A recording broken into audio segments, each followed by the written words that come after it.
7 Things to do when you get a large sum of money. Sometimes we stumble upon huge sums of cash that we did not expect. This could be a huge insurance payout, a golden handshake or severance package after being laid off, a business deal with profits in millions, or a good old gambling jackpot. It is important to take your time before making any decisions. If used wisely, a big monetary windfall could transform your life significantly. Here are some things you might consider when you get a significantly huge amount of money at one go. 1. Pay down debt. Paying off debt could become your first priority, especially if you have high-interest debt, like loans from Shylocks and short-term high-interest app loans or conventional bank loans that could be costing you a lot.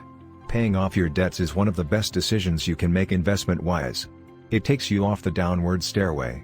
This is true of loan app debt, which costs you up to 21% interest in a month depending on the repayment option you choose. 2.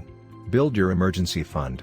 In a household, the rule of thumb is to have about 6 to 12 months' worth of living expenses saved up in an account that is easily accessible.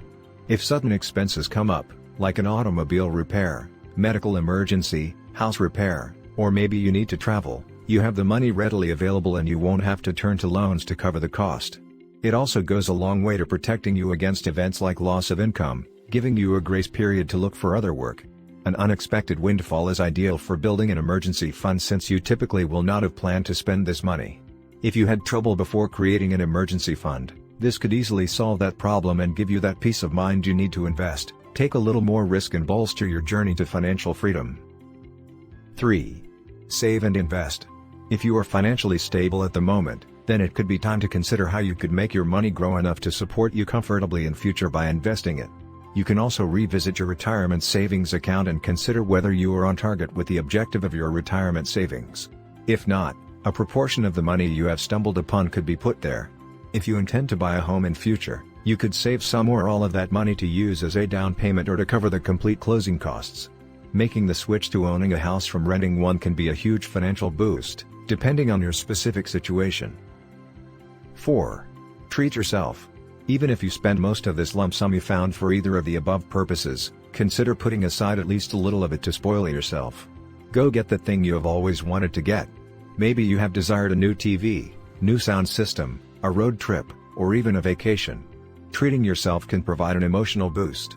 It is better this way than having to feel some resentment towards yourself because you didn't get to use the money you got. 5. File your taxes. This entirely depends on how you came by this money. It is possible that the government could want to cut. Income from gambling is taxable.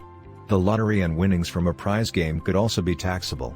Regardless, ensure you are aware of what your tax obligations are so you do not end up with a rude awakening. Tax evasion is a serious crime and you can get jailed for not accounting for your taxes. 6. Choose the right accounts to protect your money. While you use a chunk of your money to invest, it is also good to have some money in the bank. Doing this will give you easy access to your money whenever you need it. You could consider various options when it comes to storing your money. Some could get you some interest on your money. For instance, a savings account. These have higher interest rates than current accounts, a certificates of deposit, CDs, or a money market account. 7. Make your money last. A sudden increase in the balance in your account is a huge test for your self-control. Even if you are the kind who usually makes sound financial decisions, it is still very tempting to go purchasing everything that becomes appealing to the eye and be a little extra with generosity towards the people you know. There is no fault in enjoying your windfall on occasion, but don't overdo it. Being smart about how you will allocate your money is important so that you can keep it for the long haul.